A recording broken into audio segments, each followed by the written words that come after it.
My guest this week on the North East podcast is a local resident, an all-round nice guy, and newly elected Labour councillor for Monkseaton North. Ladies and gentlemen, it's Mr. Joe Kirwin.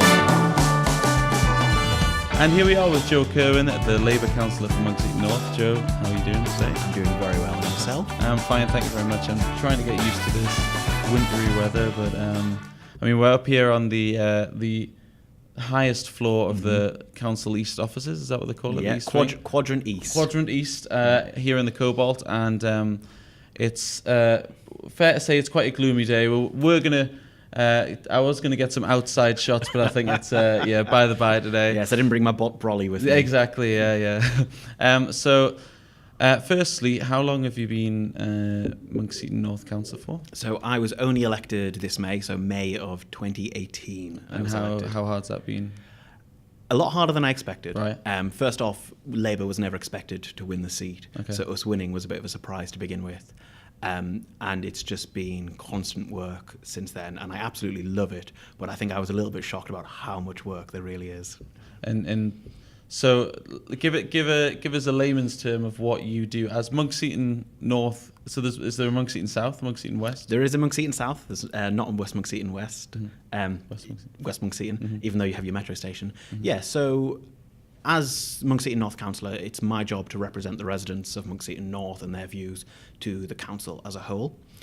So whether that be around environmental issues, like pavement and roads, bin collections and all those type of things, it's my job to represent their views to the council. But as a councillor, I also have a wider role in terms of, say, housing strategy for the council and the borough, children's support, adult social care, all those types of things, everything else that the council does. So we take a borough-wide view as well.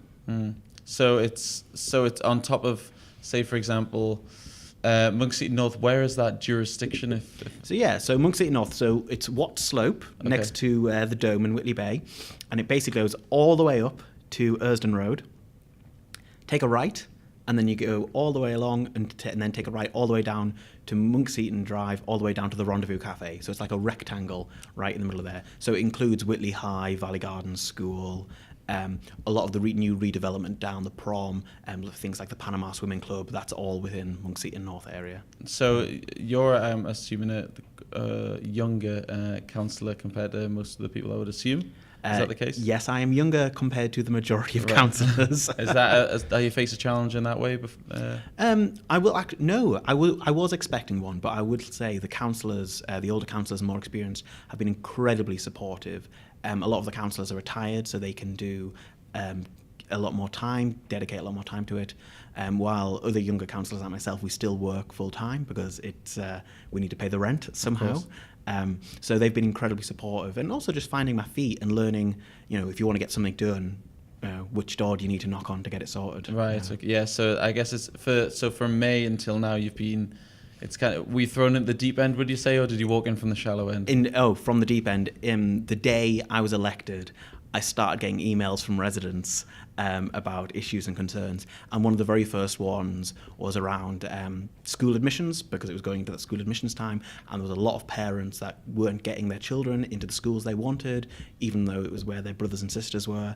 And I walked into there with very little knowledge of the school admission system, but I was their voice, and I needed to represent their views, and I needed to help them. And it was very much a baptism of fire. Right. So we got a success. There was a lot of parents actually got the kids into the schools that they wanted to in the end. However, it was very much I need to learn quickly. Yeah, straight away, because people's lives are not at risk, but people's... Well, it's little things like saying, if you've got a son at one school and a daughter at the other, just the idea that one child might always be late for school, or as a parent, you can get involved in the school as a school governor, but only in one of your children's schools. Right. You can get involved in the school PTA and all the other life of the activity. One school, one child is always going to be a little bit more neglected because people can't split themselves in two. Right. So just the idea of commuting from Valley Gardens School to Marine Park, not Valley Gardens, Langley Park to Marine Park, that's quite a trek for young kids in the morning. Yeah, absolutely, yeah. So we I think I'm assuming I'm a member of Monkseaton North. What street do you live on? Holywell Avenue, which is near Churchill. Yes, you live on Holywell Avenue. So- I am your local councillor. Okay, fantastic. Well, it's nice to meet you as a councillor. So Don't tell me you haven't been getting any of my millions of leaflets. Well, I'm sure some people have. I don't. It's by the by, Joe. But I'm sure you have reached out to the residents yourself. You've went and spoke to a lot of them. What are their main concerns, would you say? Now that's an interesting question, because I don't think there's a single main issue that come up. So you get a lot of issues around parking, around potholes, around trees and pruning of trees. I never realised how controversial trees could be until I was elected, because some people love them, some people hate them, some people will want them removed and replaced, some people just want them removed. And now we're getting into the autumn, we'll have the whole issues around sweeping the streets to make sure it's safe as well. And then with council budgets being cut, but long before I was elected, they decided to remove the system where each street would be done one after another. So now I need to go around and identify each street and then put a case forward about why that street needs to be swept. So it is a little bit of everything that I deal with, and that's what keeps it interesting and fun. And that's what residents, because I've found since I've come back, and kind of with the little Whitley Bay film that we did, there's a lot of people who, and I'm part of a Whitley Bay and Tynemouth Facebook group. I don't know if you are. It's quite about 20 of them. But I think people have a lot of concerns about not concerns, but the redevelopment of Whitley Bay. And everyone has their own ideas of what something should be and how this could be perfect, this could be. Where do you find that you have to make contingencies or make sacrifices in certain things? Is it a job of making sacrifices here to do this, or is it trying to please everyone at the same time, or is it having to, where do you kind of focus on? Where do you think is the best way to please a whole crowd? Because no one's going to have the same opinion on everything, Yeah, that's a really good point. And in terms of redevelopment, I think the best way to please everyone is to just do it. Right. I've seen a lot of people saying, oh, well, why didn't they do this with the dome, and why didn't do this with the dome? But I'm one of those residents who thought the council will never do anything about it. It's been empty 20 years. No one's ever going to touch that. And it was, a blot on the landmark. But the council just went, no, we're just going to do something. And people love it now. And it's just about ploughing forward and getting something done, rather than spending hours and hours and hours and hours saying, oh, well, what about this, and what about this, and what about this? Yes, consultation's important, but actually we also need action. So in terms of the future redevelopment, as after the Rendezvous Cafe and going right up to the lighthouse, I think a lot of people have been very pleased with what we've done on the other part of the prom.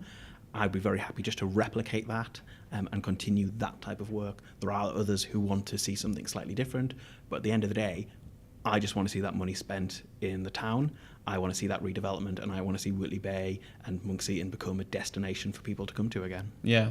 So the work you're talking about is the kind of repaving, I guess, or they made a running track to there. Is that what happened there? So there's different ideas going around. So the idea is to do the repaving of the prom all the way up to where it finishes at the minute, and then do some redevelopment on the site of the lighthouse as well. There were some original plans to put in a visitors centre and all of this as well. And unfortunately, we put a grant into the Heritage Lottery Fund, and we were knocked back, not because of the quality of the application, but because the Heritage Lottery Fund just didn't have enough money. So now we're trying to find new ways of where can we find that money. So we're putting a bid into the Coastal Communities Grant to see if we can get the money to pay for that future redevelopment. But groups like the Junior Park Run, I'm meeting with them in the next few weeks to talk about, they would like, say, little markers to put in on the ground, which is a great way of us actually promoting activism and being healthy and all that, especially in young people. So it's like saying, well, actually, we can continue, but let's learn from what people wanted as well. Yeah. So it's the little things like that we can go, oh yeah, it doesn't hurt to put some markers in. And it costs nothing as well, exactly. Yeah. So and if something costs nothing and people like it, that's the best thing. That's the best outcome. Okay. So that's what we're looking for. So if you're trained to be a councillor, that's what you're looking for. These little things that appease everybody but cost cost very little. Yeah, so little things like there's an international project called the Little Free Library. And if you imagine a birdhouse big enough to hold 2 little bookshelves in, and residents just put the books in they don't want, and people can take the books and things like that. And just nice little community things you can still foster a sense of community spirit. But actually, in reality, that we could probably get that for free, because we'd get people on the street to maintain it and look after it, and it's their thing as well. Yeah, exactly. Yeah. So we have so I guess I'm assuming, obviously, if you're a councillor, you're a Monkseaton North resident yourself. Yes. We were just talking about this before we came on air. It's obviously coming up to Christmas. Between October to December is where everything really happens in the area, I assume, apart from the World Cup in July. So we had the fireworks display, which is probably one of your biggest events, I'm assuming. How involved were you with that? So, because I was still new to the council, and these type of planning, they happen long beforehand, because it's the kickoff. That was the kickoff to the whole winter festival that the council's doing. So unfortunately, this year I didn't have a lot of involvement, but next year I'll be throwing my tuppence into the ring. Okay. But I absolutely loved it. There was over 15,000 people there. I was stood back by the Briardine, and I thought it was absolutely amazing. So it's for people who don't know, I guess I've been going for my whole life pretty much. On the links in Whitley Bay, there's a firework display every Sunday closest to the 5th of November, I'm assuming. And it's a big council event, and thousands of people go. Yeah. 15,000 was that the official 15,000, thing? Okay, so 15,000 people went on that. And for a town like Whitley Bay, 15,000 people coming, you notice a difference. It was like walking in a sea of humanity. That's it, yeah. And cars parked everywhere. Yeah. But it works well every year. It brings people down to the coast, and it's one of those. So it's one of those things that the council, I guess, is one of their pride and joys, is to, and it should be, because there's a lot of people there. What I'm trying to say is, like, is there any further developments for other events or anything like that maybe? Yeah, so the idea of the fireworks is it is a kickoff of the winter festival.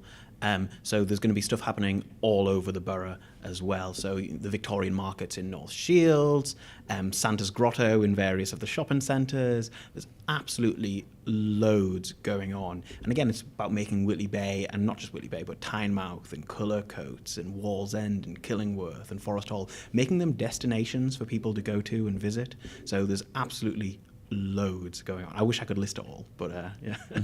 So we're talking Christmassy events. Yes. Lots of Santas and lots of malls. Yeah. Anything going on at the Dome? Yes. So you might have seen that the Dome's going to be having Christmas lunches this year as well. There's various charity events going on at the Dome as well that have been listed. So again, keep an eye out for all these things. So they're all going to be in the News Guardian. They're all going to be promoted. I think there's the concern that we don't want to throw everything at everyone at once, because that way people go, oh, that one looks interesting, and they forget about all the others. Right. So everything's going to be, even though we've announced everything, we're going to be continuing to drip feed. This one's coming up next. This one's coming up next. Okay. This one's coming up next. Okay. Yeah. So, and as far as let's speak on a personal level. This is what you've been 8 months or so, a bit less in the seat. How long do you stay in the seat for when you're elected? 4 years. So you've got 4-year term. Yeah. Would you like to move up high? Is there a way higher, a path higher up to? So in the council, yes, you could say, okay, at the minute I'm a backbench councillor, but I could be promoted to become a committee chair. Or I could be put into the cabinet of the council. So they're the ones who have a lot more control over the different areas as well. Let me put it this way: I'm only 8 months in, and I'm balancing it with a full-time job. Right. And I could make the council stuff a full-time job if I needed. So I've got enough work on rather than taking on extra responsibilities. So what's your full-time job? So I am running a brand new charity called the Mercy Project. Okay. So we just had our charity registration, and the idea is that we will identify the problems and the gaps in the public and the voluntary sector service, and we find a way to fill that. So it could be homelessness, it could be loneliness and isolation, it could be food poverty, it could be absolutely everything. So I guess that ties in hand with your job here, I suppose. Yeah, it's a way of saying actually it all links up, because a lot of the work that I do as a councillor, it helps me also identify where those gaps are, and there, so I know from the voluntary sector side what we need to fill in. Fill in as on your charity side. Yeah. Yeah. So we have quite a caring gentleman here in charge of not in charge. I say in charge. In charge is the wrong way to put it, isn't it? In representation of the residents that you work with, and as. Is there anywhere, so for example, we're here in the North Tyneside council offices, is there any kind of improvements you'd like to see in terms of, I think a lot of people think, in terms of the communication between the residents and the councillors, because I think a lot of people think, who are these strangers? Well, the council is just this one big cloud of the council. The council done that. The council's this is the council's firework project. This is the council should have done this. Yeah. What is? Can you break down kind of what the council is? Yeah, okay. So the council is essentially, if you think about the government, we're your mini local government. So the council controls pretty much everything around in North Tyneside. So bin collections, looking after the roads, we have influence over the schools and school admissions, adult social care, children's care, and those two, adult social care and children's care, is where the vast majority of money gets spent by the council in caring for the elderly and people with disabilities and learning disabilities as well. So imagine anything, and we're pretty much involved in that somehow. So even roads, and even what about stuff like I guess traffic lights, obviously, all that stuff. Any coordination as well. Yeah, and culture, arts. We work with the voluntary sector, so we do a lot of support for building and developing the voluntary sector. North Tyneside is one of the best places in the country to open a new business. Why do you say that? Sorry. Why would you say that? Well, because we have evidence and proof that actually it's one of the best places to open new business. We put a lot of support and investment into new businesses opening. So we have the Business Factory in North Shields, which we've continued to support as a council, and we've just helped get additional European funding so they can continue help new small businesses being set up as well. Since I've been elected, and this has nothing to do with me, this is the council as a whole, but since I've been elected, there's been 33 new businesses have opened up in Whitley Bay in the past 8 months. Right. So that's something impressive to think, a 100%. Medium-sized town, and that's just Whitley Bay, not the rest of the borough. Right, okay, fantastic. So, and we, again, something I'd like to clear up, because I'm assuming, I think, again, with the council cloud, so we'll talk about money allocations. I always assumed, but I think a lot of people don't realize, not to sound pretentious, but I always assumed that was the case, but that you've got funding for certain different things. So a lot of people say, oh, why would you spend all that money on the fireworks when there's roads that need sorted out, or there's, we need this street sorted out or whatever. What can you talk about the allocation of money as to how that works? Yeah, so I used to think that way. I used to be thinking, why is the council spending all the money on this when actually they should be spending money on this instead? And I don't think a lot of people realise that the way it works is the government will give you a pot of money, but in that they will say you can only spend this much on culture and arts. You can only spend this much on transport infrastructure. You can only spend this much on children's social care. And then it's up to the council to decide how they want to spend that. Yes, there are some discretionary funds, so we could say, oh, we'll take this bit of money that's not allocated and we can spend extra on that or that or that. And the vast majority of the time that will tend to go to adult social care or children's social care. So yeah, the idea that we can say, oh, well, you know what, we'll scrap the Winter Festival and just resurface every road in North Tyneside, unfortunately, we're not able to do that. Right. And so how come? What's the costly? How come adult and children's social care is so costly compared to everything else? We have a growing elderly population in North Tyneside that need care. We do nationally, but North Tyneside is particularly an area with a growing elderly population. And looking after people costs money.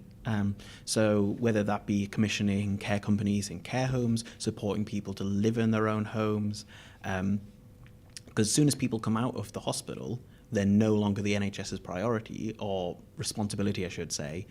is there now the council's responsibility? So in terms of ongoing social care, that's where the cost is. And there is a care crisis in this country. There's not enough people and companies and services providing care for people.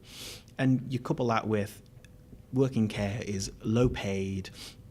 It doesn't get a lot of respect from people in society. So therefore you have a very high turnover of staff, which causes even more problems and costs on the system as well. Right, yeah. So let me put it this way. So this year, the North Tyneside Council, we have to find another £20 million in savings. £5 million of that is cuts from central government, but another 15 million of that is pressures and increased costs in adult social care and children's social care. So that's where a lot of the costs are coming in. Right, okay. And that's where the savings are going to be made in the next year? No, so we need to find money this year to fund that extra 15 million pressures. So there's nothing we can do to reduce those pressures. Okay. Because that's just people are getting older, people need care, if people have disabilities, we need to look after them, we're a caring society, but we need to find a way to cover those costs so we can look after them. And those costs can't be covered from the leisure and tourism, arts and culture, money pots? If it's ring fenced, no, but it might be we do that. So it could be we have some discretionary funds that we spent on, we're going to redevelop waves. That's totally hypothetical. That wasn't a thing. Right. But it could be that actually, you know what, we can't spend that money now because we need to hold on to that, put it somewhere else so we can use it to care for people. Yeah. Okay, well, Joe Kirwin, this is a fantastic chat. It's lovely to see you doing so well. Thank you very much. Here. Thank you very much for inviting me to this beautiful grey day. Great view of you can see about 15 yards in front of you here, so I'm sure it is a nice view, but right now it's a bit gloomy. Thank you very much, and good luck with your next 4 years and hopefully beyond. And we'll see you next week for another episode of the North East Podcast.